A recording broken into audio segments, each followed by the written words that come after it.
사도행전 8장 14절부터 25절까지 한 절씩 교도하겠습니다. 저부터 읽겠습니다.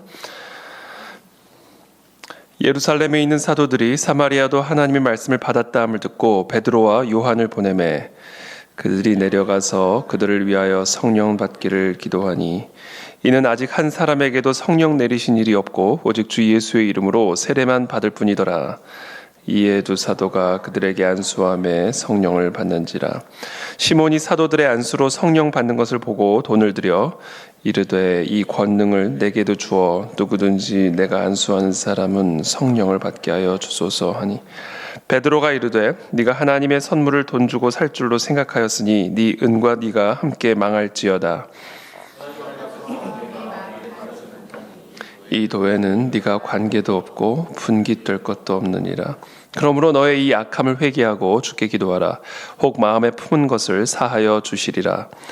내가 보니 너는 악독이 가득하며 불의에 매인 바 되었도다. 시몬이 대답하여 이르되 나를 위하여 주께 기도하여 말한 것이 하나도 내게 임하지 않게 하소서 하니라. 두 사도가 주의 말씀을 증언하여 말한 후 예루살렘으로 돌아갈새 사마리아인의 여러 마을에서 복음을 전하니라. 아멘. 네, 우리 오늘 함께 나눌 말씀, 이 사도행전 8장 14절부터 25절은 이제 이 베드로와 요한이 이제 사마리아에 내려가서 성령을 받기를 위해서 기도하는 그런 내용이 기록이 되어 있습니다. 그들이 내려가서 그들을 위하여 성령 받기를 기도하니 이는 아직 한 사람에게도 성령 내리신 일이 없고 오직 주 예수의 이름으로 세례만 받을 뿐이더라. 우리가 예수 그리스도의 이름으로 이제 물 세례를 이제 받죠. 우리가 복음을 듣고 예수 그리스도의 복음을 듣고 그 예수 그리스도의 이름을 믿음으로 죄 사함을 얻는 그런 물 세례를 우리가 갖게 됩니다. 그러나 그 물 세례, 예수 그리스도의 이름으로 세례를 받았다 해서 그 사람에게 꼭 성령이 내리신 것은 아니다. 그게 분리된 사건임을 오늘 이 본문을 통해서 우리는 확인을 할 수가 있습니다. 그러니까 우리가 예수 그리스도를 영접했다면 반드시 성령을 받아야 된다라는 것이죠. 성령을 받아야 된다.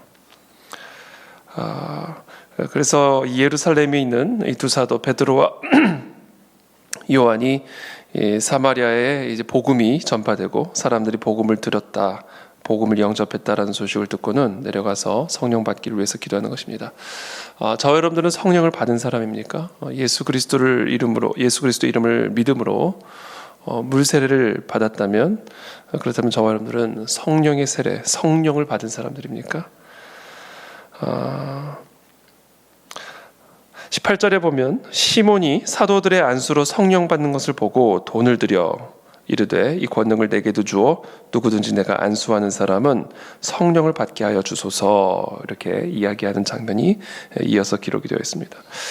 시몬은 우리가 알다시피 어저께 본문에 나오듯이 원래 이 마술을 행하는 사람이었습니다. 그러니까 마술을 행한다는 건 이건 귀신의 힘을 빌려서 돈을 버는, 쉽게 말하면 무당 같은 그런 존재인 거죠.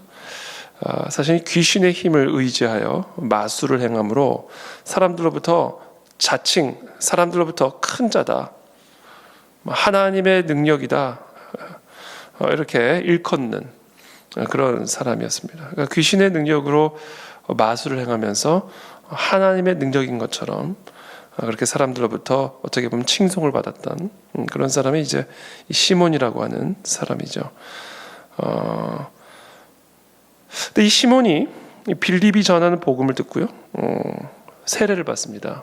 예수 그리스도를 영접하고 세례를 받게 되죠. 그리고 전심으로 빌립을 따라다니면서 그 나타나는 표적과 능력을 보고 놀랐다, 이렇게 기록을 하고 있습니다. 그런 시몬이 오늘 사도들이, 베드로와 요한이 사람들에게 성령을 받게 하는 것을 보고는 그 사도들에게 돈을 드리면서 다음과 같이 말하는 것이죠. 그 권능, 사람들에게 안수를 할 때 그 사람들에게 성령이 임하게 하는, 성령을 받게 하는 그 권능을 내게도 주어, 이건 팔라는 얘기죠. 내게도 주어 누구든지 내가 안수하는 사람은 성령을 받게 하여 주소서. 이 시몬이 가만히 보니까 이 귀신보다 성령이 더 강한 거죠. 귀신의 힘으로 자신이 마술을 행할 때와 이 두 사도가 성령으로 사람들에게 능력을 베풀 때가 이게 다른 거예요.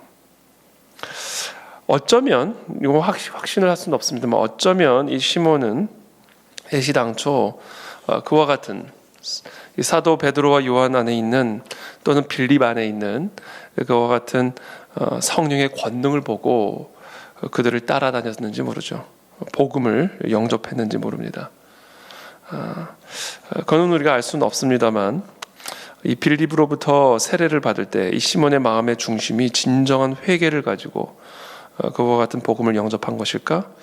그것에 대해 심히 의문할 수 있는, 의문점을 제기할 수 있는 그런 에피소드가 오늘 이제 본문에 기록이 되어 있는 것이죠. 어쩌면 이 시몬은 예수 그리스도를 믿음으로 죄 사함을 얻어 영생을 얻기 위함이 아니라 예수 그리스도의 이름으로 성령의 권능을 받아 돈을 벌기 위한 것일 수 있었다라는 것이죠. 돈 주고 사겠다라는 것은 이제 돈 받고 팔겠다는 얘기죠. 그만큼 이 시몬의 마음의 중심이 잘못되어 있었다라는 겁니다. 물론 이 말이 어쩌면 시몬을 너무 비하하는, 폄훼하는 그런 말 수도 있습니다. 어쩌면 시몬은 워낙 어떻게 보면 물질주의적인 사고방식에 젖어 있어서 저 권능을 받으려면 돈을 줘야 되겠다 이런 생각을 했을 수도 있죠. 어찌됐든 간에 이 시몬의 마음의 중심은 사도 베드로와 요한이 보기에 매우 잘못된 그런 마음의 중심을 갖고 예수님을 믿었고 또 예수님을 영접했고 또 이 사도들을 따르고 있었음을 우리는 확인하게 됩니다. 그래서 20절에 이렇게 이야기합니다. 베드로가 이르되 네가 하나님의 선물을 돈 주고 살 줄로 생각하였으니 네 은과 네가 함께 망할지어다. 돈을 주고 하나님의 선물을 살려고 했으니까 네 돈과 함께 네가 망할 것이다. 이 돈으로 하나님의 선물을 산다? 이거는 정말로 무서운 얘기죠. 돈으로 성령을 산다? 이건 정말로 무서운 이야기죠. 근데 이런 무서운 일들을 많은 사람들이 합니다. 돈으로 직분을 살려고 하기도 하고, 돈으로 어떤 무언가를 하려고 하는 세상 속에서는 그것이 이제 가능할지 모릅니다만 우리의 교회 안에서 또는 신앙으로 우리가 살아갈 때 이 돈을 가지고 하나님의 선물을 사거나 돈을 가지고 무엇을 한다라고 하는 것은 이건 정말로 무서운 일인 것이죠. 그래서 사도 베드로와 요한이 이 시몬에게 이렇게 이야기를 합니다. 하나님 앞에서 네 마음이 바르지 못하니 이 도에는 네가 관계도 없고 분깃될 것도 없느니라. 초대교회를 보면 한쪽에서는 성령의 역사로 놀라운 일들이 일어나고요. 그러나 그 가운데 또 한쪽에서는 매우 옳지 않은 가라지 같은 그런 일들이 동시에 일어나게 되는 것을 보게 됩니다. 이 밀과 가라지가 함께 자라는 것을 우리는 보게 되는 것이죠. 은혜의 자리는 언제나 이와 같은 밀과 가라지의 역사가 함께 자라고 있음을 우리는 보게 되는 것이죠. 그래서 감사한 일은 정말 그 공동체 안에 은혜가 임하면 가라지가 드러난다라는 것이죠. 그리고 그 가라지들을 제거하신다. 아나니아와 삽비라는 성령에 충만한 교회 안에서 자신들의 물건을 팔고 서로 통용함으로 사람들로부터 칭송을 받는 그런 일들이 일어나는 것을 보고는 자신의 땅을 팔기로 결정을 하고, 그러나 그 땅을 판 일부는 자기가 갖고 일부만 교회에 바치면서 마치 전부를 바치는 것인 양 사도들을 속이고 교회를 속임으로써 교회 칭송을 돈으로 사려고 했었죠. 그 결과 그 아나니아와 삽비라는 그 자리에서 즉사를 하게 됩니다. 무서운 일이죠. 무서운 일이 교회 안에 일어난 겁니다. 그런 일들이 교회 초대교회 안에 계속해서 일어난 것이죠. 지금 이 시몬의 모습도 바로 그런 모습입니다. 사람들이 사마리아에서 예수님을 영접하고 성령을 받는 한편 또 한쪽에서는 이와 같이 올바르지 않은 마음으로 돈으로 성령을 사려고 하는 그리고 그 돈을 팔고 돈을 받고 또 그 성령을 팔려고 하는 그런 이 시몬 같은 이 가라지 같은 이런 현상들이 또 일어나게 되는 것이죠. 그래서 오늘 이 본문을 통해서 제가 하나님께 질문한 게 하나가 있습니다. 18절에 보면 시몬이 사도들의 안수로 성령 받는 것을 보고 돈을 드렸다 이렇게 기록을 하고 있는데, 제가 이 본문을 묵상하는 가운데 하나님께 궁금한 마음이 생겼어요. 도대체 뭐를 받길래 돈을 들여서라도 저 성령을 사기를 원했던 것일까? 성령 받는 것을 보고 이렇게 되어 있거든요. 도대체 사람이 성령을 받을 때는 무엇이 보여지는 것일까? 어떤 것이 나타나는 것일까? 시몬은 도대체 성령 받는 사람들 속에서 무엇을 봤을까? 그게 궁금하게 됐습니다. 성령 받은 사람에게서 나타나는 표지는 무엇일까? 많은 사람들이 그것을 보고 부러워할 만큼 심지어 돈을 주고라도 그 권능을 받고 싶은, 도대체 그 성령을 받았을 때 나타나는 그 현상이 무엇일까? 시몬은 무엇을 봤을까? 이 본문은 잘 나타나 있지 않은 것 같아요. 방언일 수도 있습니다. 그렇죠? 성령의 세례를 받았을 때 오순절 다락방에 방언이 임하죠.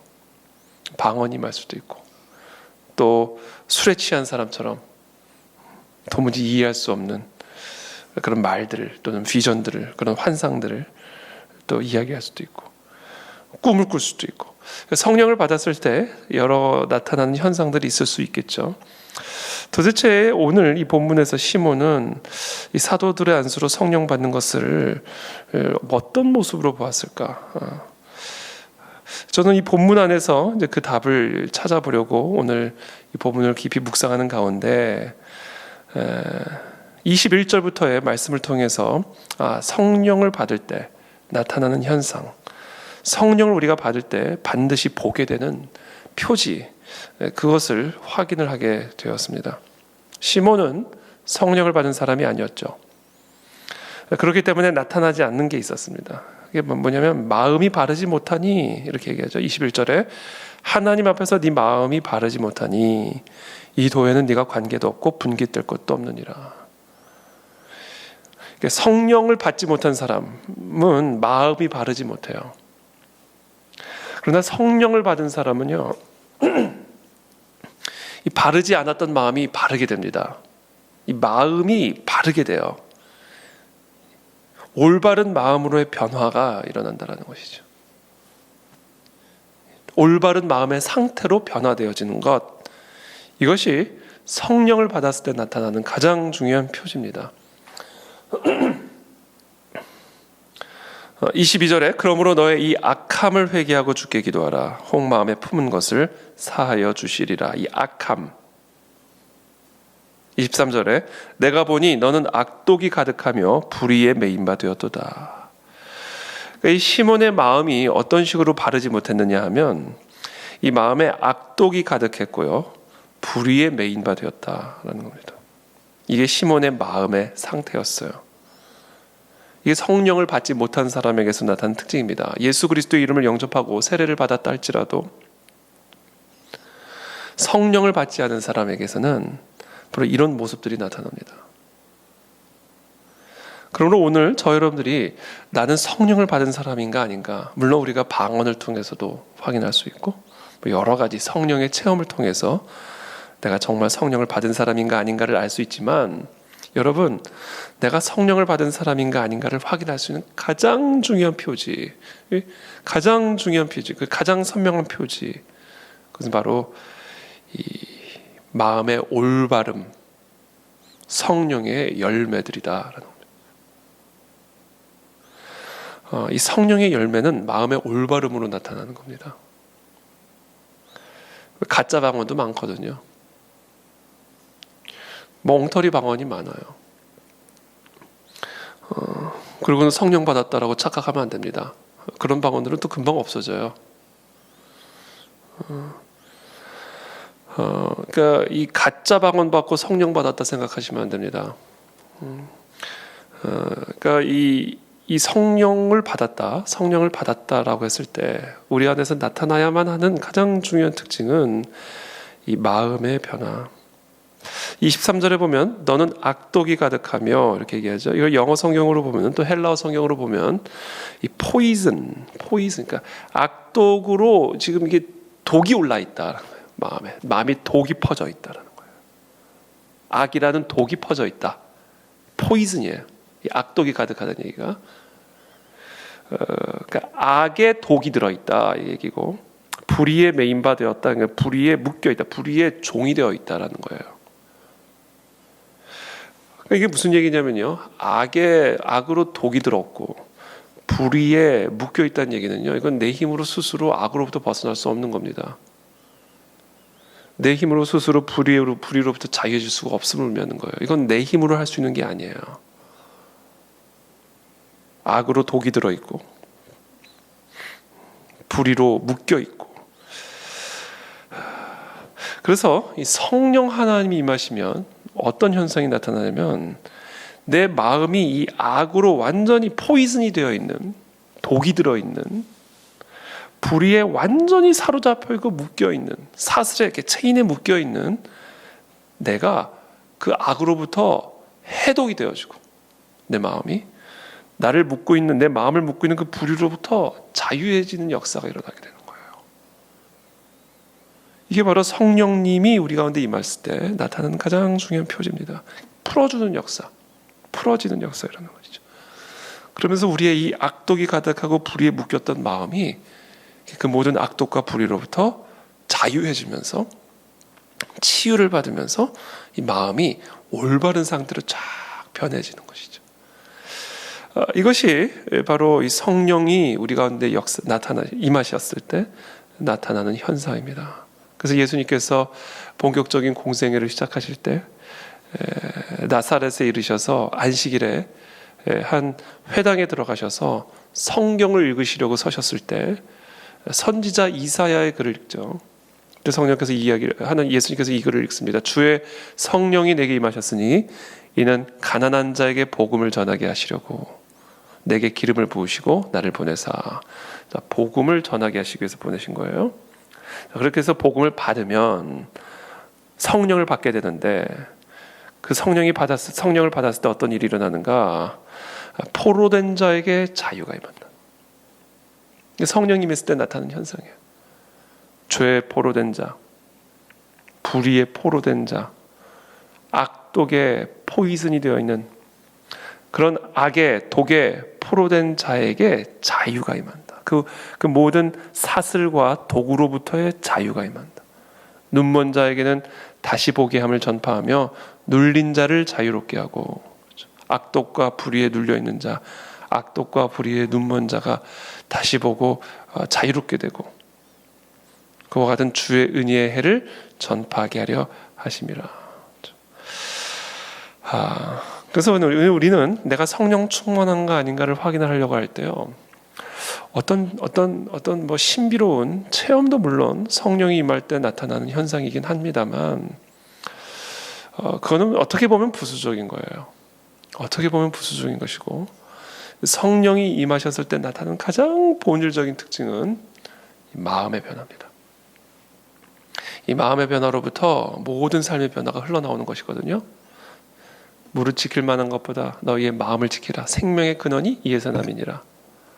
모든 삶의 변화는 이 마음의 변화에서부터 시작이 되는 것이기 때문에, 이 마음의 변화가 없는 어떤 현상적인 변화만을 가지고 내가 성령을 받았다라고 생각하신다면, 그것은 시몬처럼 어떻게 보면 큰 심각한 오류 속에 빠질 수가 있게 되는 것이죠. 그래서 예수 그리스도를 믿고 세례를 받아놓고도 돈으로 하나님의 선물을 사려고 하는 이런 올바르지 못한 모습을 보일 수가 있는 것입니다. 그래서 오늘 이 새벽에 우리 함께 기도하며 나가기를 원합니다. 주님, 성령 하나님, 오늘 시간 내 마음에 임하여 주십시오. 내 마음에 임하여 주셔서 내 마음을 올바르게 바꾸어 주십시오. 성령 하나님이 내 마음을 다스려 주셔서 염려에 묶여있는 나의 마음을 평안으로 자유롭게 하여 주시고, 미움의 독으로 정말 독 들어있는 그런 우리의 마음을 정말 사랑과 용서의 마음으로 해독하여 주시고, 탐욕과 또 여러 가지 시기, 세상적인 염려로 정말 묶여있는, 독이 들어있는 우리의 마음을 그와 같은 세상적인 탐욕으로부터 자유롭게 하여 주셔서 만족과 감사로 내 마음에 올바른 변화들이 일어날 수 있도록 성령님 역사하여 주시옵소서. 불신의 마음이 사라지고 믿음이 일어나게 하시고, 미움이 사라지고 사랑이 되게 하시고, 슬픔이 변하고 희락이 일어나게 하여 주시옵소서. 성령의 열매가 내 마음과 심령 가운데 일어나게 하여 주시옵소서. 이것이 바로 성령을 받았을 때 우리가 반드시 봐야만 하는, 보여져야만 하는 열매들입니다. 그래서 우리 새벽에 기도하는 가운데 그와 같은 성령의 역사가 우리의 심령 가운데 임하시기를 예수님의 이름으로 축복합니다. 기도하겠습니다. 살아계신 하나님 감사합니다. 오늘 우리가 이 시간 성령 하나님의 임재를 갈망하며 나아갑니다. 모든 생명의 근원이 마음에서부터 흘러나온다고 말씀하셨습니다. 우리의 치유도, 우리의 부유도, 우리의 모든 회복과 우리의 모든 기쁨과 행복이 우리의 마음의 이 마음으로부터 흘러나오는 것임을 주님 말씀하여 주셨습니다. 그래서 이 성령의 역사는 바로 이 마음에서 일어나는 것임을 우리가 이 새벽에 다시 한번 기억합니다. 하나님, 우리의 마음에 올바르지 않은 상태들이 있다면, 어떤 것으로 독이 들어있고 어떤 것으로 묶여 있다면 오늘 이 시간 성령 하나님께서 내 마음 가운데 임하여 주셔서 내 마음에 들어와 있는 모든 독들을 해독하여 주시고, 우리의 마음을 묶고 있는 그 모든 묶임으로부터 자유롭게 하여 주시어서 우리의 마음 안에 하나님의 나라가 임하는 의와 또 희락과 또 평강이 내 마음 가운데 충만한 그런 하나님의 나라가 이 시간 내 마음 가운데 임할 수 있도록 성령님 역사하여 주시옵소서. 성령의 열매로 오늘 하루도 승리하는 하루가 되기를 예수님의 이름으로 축복하며 기도하옵나이다. 아멘.